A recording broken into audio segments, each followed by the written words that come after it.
So it's good, you know, everyone's sort of welcome, everyone's a part. There's a few competitors there that get right into it, but it's all social, you know what I mean? It's encouraging each other to get out and have a go, I suppose.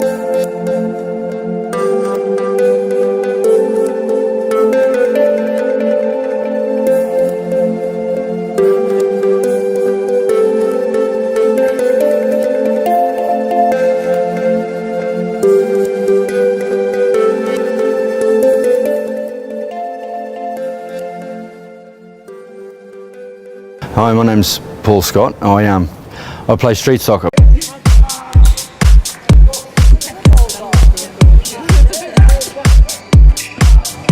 I actually come from a rehab, which I've had a lifelong of alcohol and drug addiction. So I finally came to the realisation I needed some help.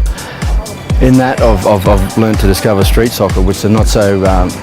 There's a few people here that are not so advantaged in life. They're pretty disadvantaged with life and stuff like that.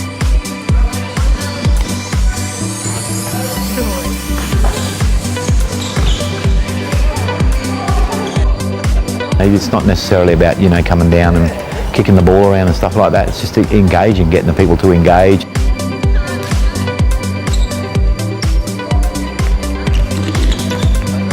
I call it my program, but it's not my program, it's their program. But the great thing about this program for the participants is basically there's no selection criteria to get in here. There's no money, there's no, you have to be disabled, you have to be a drugger, you have to be this.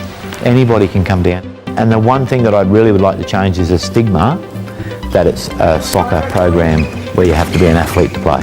And we try and tell people that, but it's still a mindset, you know, you think soccer, round ball, not good, can't run, can't do this, you know. Ian can't run, Ian goes in goal.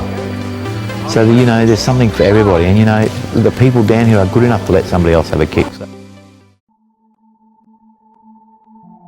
I was paying off a house, I had cars, I had money, I had clothes and everything, and it just wasn't until I'd lost everything that I found happiness, and it was at the rehab.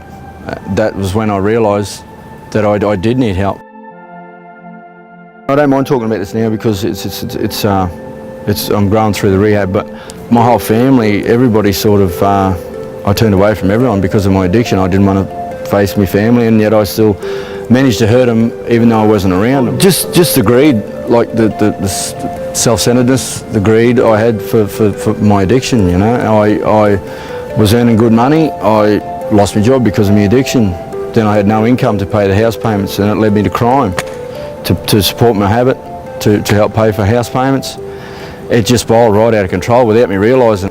What they sort of teach you in rehab too is your socialise, who you personalise yourself with and stuff like that. So I've been pretty fortunate because I had a lot of people that were in the line of work and never had addiction or alcoholism, so I've been pretty fortunate in that way. But it does give me an understanding of who I associate with once this program's completed, and just meeting some sort of people that maybe don't like drinking, don't like smoking, you know what I mean? That's what it is for me. It's just looking at a different lifestyle altogether.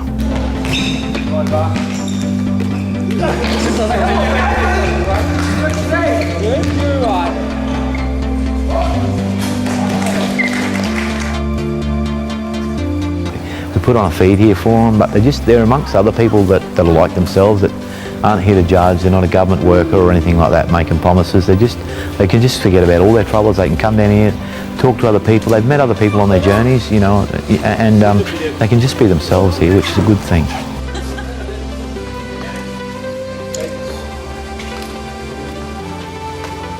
As part of the program too, for those that don't know, we get some people that we picked in the Queensland team every year to go to Sydney, to Darling Harbour for the National Street Soccer Championships. Now they're on in, when are they on, Pete? Monday, according to Pete. For the rest of us, they're on Australia Day on January the 26th, 27 and 28, so it's all paid for and all that sort of stuff. I'm enjoying it, so I've got a chance too to go away with the Queensland side, so that's a big thing for me.